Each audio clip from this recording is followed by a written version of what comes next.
What's going on, everybody? Welcome to this edition of Gin and Tonic. I'm your host, as always, John J. the Second, and we have a great episode in store for you guys today. Happy New Year to you! If I didn't get the chance to tell you in the various podcast live streams and different outlets already, Happy New Year to you. I hope you guys are staying true to your New Year's resolutions. We're a week in, January 7th now, 2022. So we're well into the new year at this point, a week in. Hopefully you guys are staying true to your resolutions and staying true to yourselves. That's the most important thing, right? So today we have a topic that, is controversial, but it's not really because we've talked about it already, right? If we talked about it once, it was controversial then. Now it's more or less commonplace. And that is regarding Buccaneers wide receiver, or past Buccaneers wide receiver, Antonio Brown.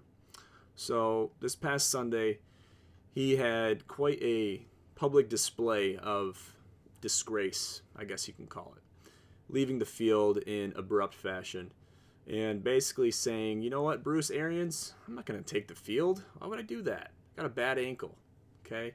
I'm going to leave the field, take off my pads, take off my jersey, throw my gloves and my, wristbands into the stands at the New York Jets field, and I don't really care. Just throw them in the stands. These guys probably don't even want my stuff anyway. I'm just going to throw it in the stands. And let's just talk about this for a second. Did you guys see the final score of that game? 28-24. The Bucks basically barely got through that game with a win against the Jets. These guys won the Super Bowl. The Bucks won the Super Bowl, and they're barely beating the Jets? Come on. What's going on here? So we got a little bit of some history lessons that we got to do regarding Antonio Brown. We're going to talk about that in brief detail, but we don't have a ton of time, so we don't want to talk about this. This is a long article here. This article was released by USA Today right after the incident this past Sunday, so it's a little bit of a stale issue. I guess you can call it late news at this point, late coverage of the news. But it's still a very pertinent issue because AB has not left the scene as far as being in the spotlight and being someone that's still well known. And looking at his history in the NFL and his player history, where he's landed, this might not be the last time we see Antonio Brown. So let's go back a little bit to December 31st, 2018. And this is verbatim from the USA Today article, which I will include in the description of this video. December 31st, 2018, after an apparent disagreement with quarterback Ben Roethlisberger, Brown sits out practice ahead of the Steelers' Week 17 game against the Cincinnati Bengals, with Pittsburgh still in the postseason hunt. Brown skips the previous night's walkthrough, is not active for the game, and leaves at halftime. He won't appear for in a Steelers uniform again, and that is terrible grammar for whoever wrote this. And I just got to call you out real quick. Chris Boombaka. Just run a spell check on your articles next time. Hopefully you got an editor that's doing that. Doesn't look like it though. So that's just December 31st, 2018. Let's fast forward a little bit to March 10th, 2019. After trying to trade him all offseason, the Steelers find a suitor in the then Oakland Raiders, who send a 3rd and 5th round draft pick selection back to Pittsburgh as compensation. Nobody wants this guy. They know who he is. He signs a 3-year, $5 million deal with the team. So then he's now part of the Oakland Raiders, now the LA Raiders, or the Las Vegas Raiders. Sorry, we're going back to the 80s now. Don't have to go that far back. But basically talking about Antonio Brown, looking at his track record, and we have a long list here, folks. Check out this article. I highly encourage you to check this article out because there's a lot of stories like this with dates and all the little snippets of what happened where Antonio Brown is acting like a complete asshat, and it's not far off from that. And every single one of these snippets is him acting like that. So it's not a surprise. The Bucs knew what they were getting themselves into. He complained about a bad ankle.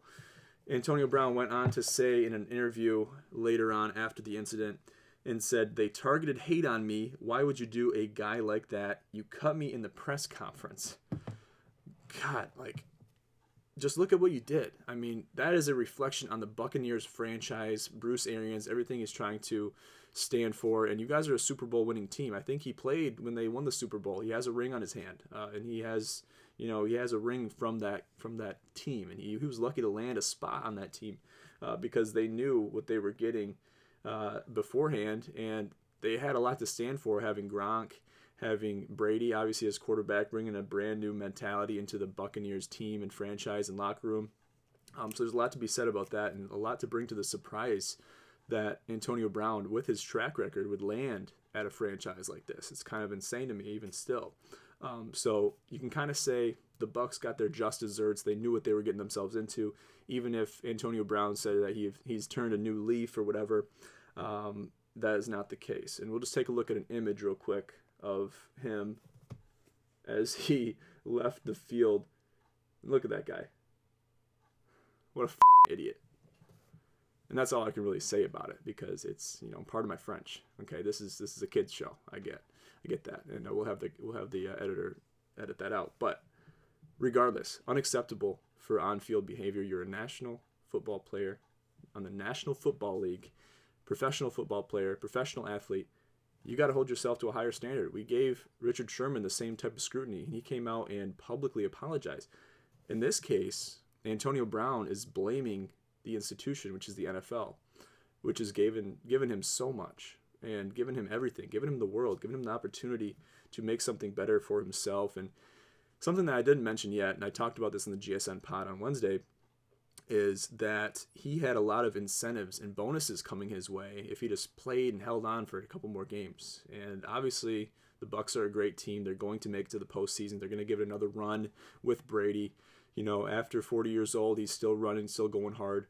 And he's going to search for another ring. He's not going to stop until he's done, until he can't play. Brady will play until he can't play physically. And I think that's pretty obvious and apparent at this point. So looking at the Bucs team, they're going to be fine. I think they're going to be better off without Antonio Brown. I said this on Wednesday as well. I hope Antonio Brown gets the help that he needs, because no matter how coherent he sounds in press conferences and in interviews and things like that, he has some screws loose up top. All right? Has some screws loose up top. So he's got a family. He's got kids. He needs an income.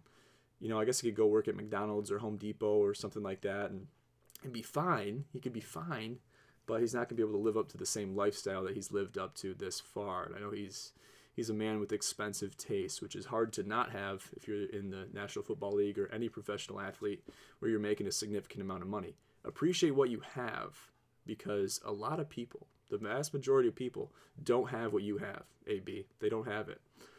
So don't take what you have for granted, and you're acting like a little baby a lot of times and playing the victim card. Don't do that. Don't be that guy.